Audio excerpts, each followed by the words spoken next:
Investors Business Daily has done a poll. They've done a poll of doctors. Now, Investors Business Daily is, as you might imagine, geared towards the business community, and they've done some questionable polls before, which I'm going to tell you about. So they skew things. They have a clear bias, as you're going to see in some of the as we go forward with this story. But they came up with a poll that was quite literally unbelievable. They asked doctors if they are for or against healthcare reform, and 65% of doctors, according to their studies, said that they are against healthcare reform. Now, that's a number that no other poll has ever gotten before. It seems a little unbelievable, but I'm not blown away yet. But get a load of this. According to their poll, 45% of doctors said that they would quit or retire if healthcare reform passed. They would just simply stop working. 45% of doctors. Okay, that is wholly made up. Okay, yeah, I'm making $200,000, $300,000, $400,000 a year, but you know what? If there's healthcare reform, and maybe it affects me by about 1%, 2%, or 5%, now I'm going to give that up. Okay, now, to give you a sense of what fools they are at Investors Business Daily, they did an article where they said Stephen Hawking, you know, the famous scientist, they said, well, if, here, I'll give you the exact quote. If Stephen Hawking lived in England, the death panels would have killed him by now. Here's the only problem. Stephen Hawking does live in England.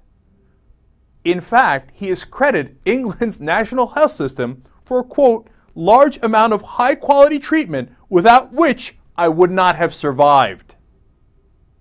There's stupid, and then there's painfully stupid. If you're going to write an article about that, don't you want to check where Stephen Hawking lives? Okay, now, if you're not, say, hey, all right, look, they blew the Stephen Hawking thing, and this poll sounds really questionable. But are we really sure that their polls are biased? Get a load of this. Before the election, Investors Business Daily did a poll, they claimed, of young Americans. And they claimed that John McCain was going to beat Barack Obama among young Americans. But that's not all. They said the results were 74-22 in favor of John McCain over Barack Obama among young Americans. That is the single worst poll I have ever seen. Now, the results were, of course, the exact opposite. Overwhelmingly, Obama won the young vote. They thought McCain was going to win the young vote, 74-22. They claimed to have a poll about that. Nate Silver is one of the top experts in polling in the country.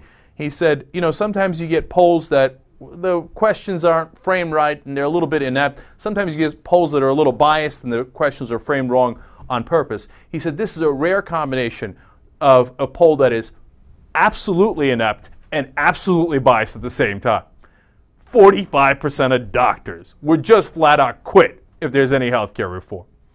You see, that's why the overall point is, these guys that cover the business world for media, you know, we saw Maria Bartiromo on CNBC saying, yeah, well, Congressman Weiner, if you like Medicare so much, why don't you join it? Yeah, this is because he's not over 65. That is an embarrassing lack of information and knowledge on your part on what you're supposed to be covering. Because why? She views her job on CNBC as she views it as protecting industry at all costs. You make up things, you don't know what you're talking about, it doesn't matter. You have to make sure that business wins. Companies crush everything in their path.